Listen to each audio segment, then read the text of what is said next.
Hello, my name is Henry R. Mockingbird, your host with the mustache. And finally, after counting down the worst Disney remakes, I can finally talk about what I think are the best. So, now before you ask, the 2017 Beauty and the Beast is not going to be on this list. I've already talked about it on my top 10 underrated movies, and I've talked about it on a My Thoughts video.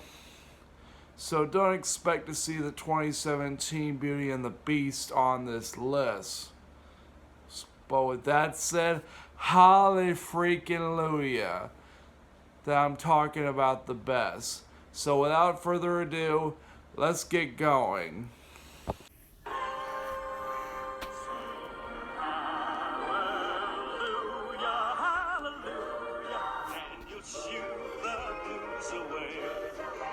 Pursue ya, hallelujah, gets you through the darkest day. Number 5, the 2019 Aladdin.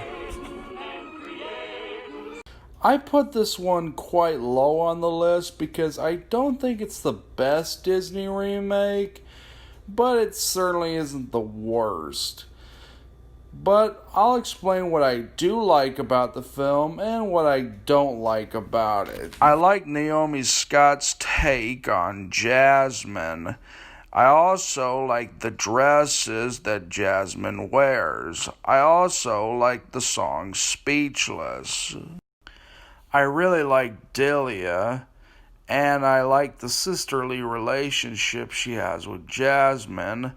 And I find the relationship between the genie and Delia to be quite adorable. Now let's talk about what I don't like. Before anything, let's address the blue elephant in the room. Will Smith Genie. First of all, why would you auto-tune Will Smith? I get why you would auto-tune Emma Watson, but come on, Will Smith can sing, as evidenced by the intro to Fresh Prince of Bel-Air. Let's talk about the CGI used on Will Smith, and man is it not aged well.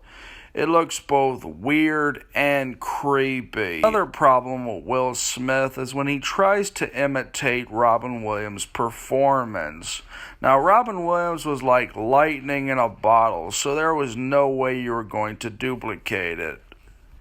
But when he's doing his own thing, that's when he's at his best. Now let's talk about the songs. Now, the songs in the original movie had a certain energy to them that made them fun and entertaining. I do not get that with these songs. Another problem with this film is Mia Massoud as Aladdin. Now, when he's just playing Aladdin, he's okay, but when he has to play Aladdin pretending to be a prince, it's awkward and uncomfortable. I have seriously not seen a more awkward performance since Hayden Christensen in Attack of the Clones. Oh my god, what did they do to you, Jafar? The original Jafar had a flamboyantness to him. You know, like Dr. Frankenfurter from Rocky Horror Picture Show, or Jareth from Labyrinth, or Mock from Rock and Roll. This Jafar is a lot less fun than his animated counterpart, but also a lot more evil than his animated counterpart. On the whole, the 2019 Aladdin is the definition of a mixed bag. Number 4, the 1996 101 Dalmatians. I already talked about this film's sequel on my top 5 worst remakes list. Now I'm going to talk about the first movie, which in my opinion is far superior. The biggest change is that none of the animals actually talk, which was a smart move on their part. Glenn Close gives an over-the-top and campy performance as Cruella de Vil. which is the best part of the film. I also like Horace and Jasper in this movie. They kind of remind me of a British version of Abbott and Costello. And the new character, Mr. Skinner, is creepy and intimidating as hell. It's also worthy to note that John Hughes, the producer of Home Alone, also worked on this film, and you can kind of see the paw prints of that film in the second act. But overall, 101 Dalmatians is a fun and entertaining movie. Number 3, the 2016 Pete's Dragon. The best part about the Pete's Dragon remake is that it has nothing to do with the original. Let's hope the Mulan remake goes in the same direction. I really like how Pete and Elliot's relationship is given more time and more depth. Not to say that we didn't feel for the original, but we're kind of thrown in the middle of it in the original. I also like the old-fashioned town feel. I also like Robert Redford's take on Lampy, and I quite endure Grace's and Pete's relationship, and I like the interaction between Pete and Grace's daughter. The CGI used on Elliot, while it isn't as good as the Jungle Book CGI, it's not bad. And is it just me, or does Elliot kind of look like Falcor from the Neverending Story? By the by, you don't need to be a kid to enjoy this one. Number 2, the 2015 Cinderella. The 2015 Cinderella pays respect to the animated version, while at the same time doing its own thing. Lily James gives a stellar performance as Cinderella. Cinderella is given more of a relatable and sympathetic backstory. The relationship between Cinderella and Kit is given more time to grow. Helena Bonham Carter is a fantastic fairy godmother.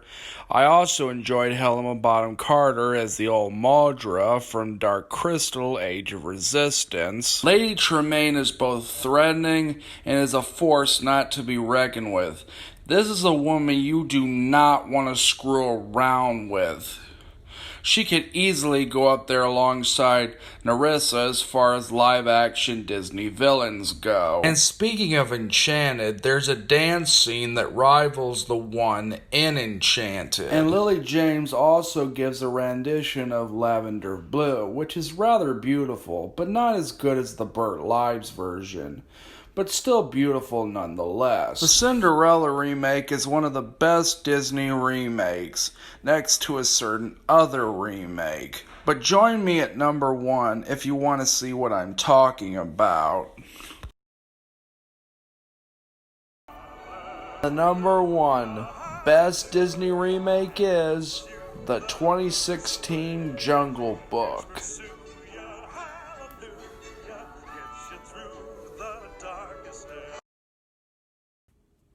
Okay, I know I've trashed Jon Favreau's Lion King remake, but I want to make it very clear, I have nothing against him as a director. With that said, I consider Jon Favreau's Jungle Book remake to be his magnum opus. This film brilliantly combines elements from the animated Jungle Book and the original book by Rudyard Kipling. This movie has amazing CGI. I actually feel like I'm in a real jungle. The relationship between Mowgli and the wolves are genuine, and the animals really feel like they're there. Bill Murray as Baloo is perfect. Scarlett Johansson is caused both soothing and hypnotizing. Seriously, I feel like I'm going into a trance when I listen to her voice. It gives Shere Khan more of a motivation of why he wants to kill Mowgli. Christopher Walken as King Louie is both intimidating and hilarious. And I love Christopher Walken's rendition of I Want to Be Like You. This is a Disney remake I am proud to call the #1 best Disney remake. Well, that was my top 10 best Disney remakes. I cannot wait to see what your rankings are in the comment section below. Well, until then, so long.